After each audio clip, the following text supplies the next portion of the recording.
Kathy Thomas, and joining me today is the leader of the recipe development team at Stonefire Grills in Los Angeles in Orange County, Justin Lopez. And he will share the secrets to perfectly roasting cauliflower. So Justin, you've retooled the menu to include vegetarian recipes. We have, yeah. It's been really exciting at Stonefire to be as inclusive as possible with the menu. For me, myself, I'm a vegetarian, and so this has been a really fun process.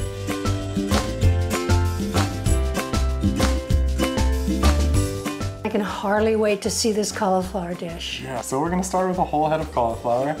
Make sure it's thoroughly clean so you get all of that earth out of there. Right. And then we're going to remove just a tiny bit of the stalk here so that when it sits on the baking sheet in the oven, it's nice and flat and will cook evenly. We wanna make sure that we have added plenty of kosher salt to the boiling water so it already gives it a nice flavor.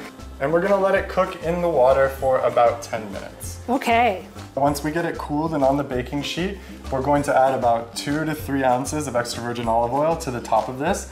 Just drizzle it on, and then we're gonna massage it a little bit of the way through as well so that we make sure that it gets nice and covered.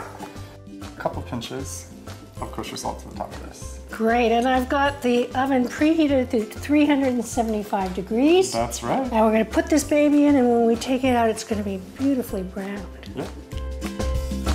So what's next? So what we're gonna do is we're actually gonna break the cauliflower apart and make a salad out of it. So you can see that we've cooked it through and it just breaks apart really easily. We're going to add about 10 to 12 ounces of the cauliflower. We're gonna add a little bit of the lemon tahini. And this is a blend of tahini and a little lemon juice and water and Garlic. This is olive oil, serrano chilies, cilantro, a little bit of kosher salt, chopped tomato, and a little bit of green onion to finish it off. Okay. Just gonna mix everything together. I love the smells of the sauces you put on combined with the roasted kind of caramelized nose of that cauliflower. What I like to do with this actually is stuff it in my favorite pita bread. It makes for a delicious sandwich. We're going to just plate it nicely like this in the center of the plate. Gorgeous. Justin, thank you so much. My pleasure. I can hardly wait to get a fork.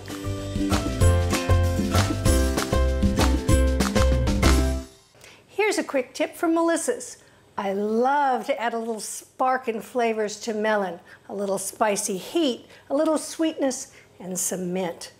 Start by making a sugar syrup. And I've just brought this mixture of water and sugar to a boil until the sugar dissolved and set it aside to cool. So I'm gonna use a cantaloupe today. I wanna cut off both ends, then just stand it up. I'm going to follow the contour of the melon and take off the peel.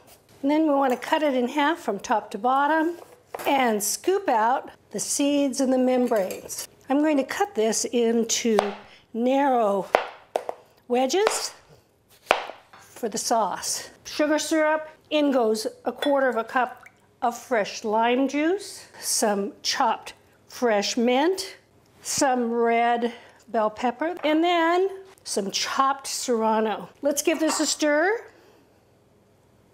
I'm gonna take about 1/2 cup and just spoon it over the top. I like to let this sit a little while to let those flavors meld. It's delicious as a first course, but it can also be a side dish with any kind of grilled meat or fish or poultry.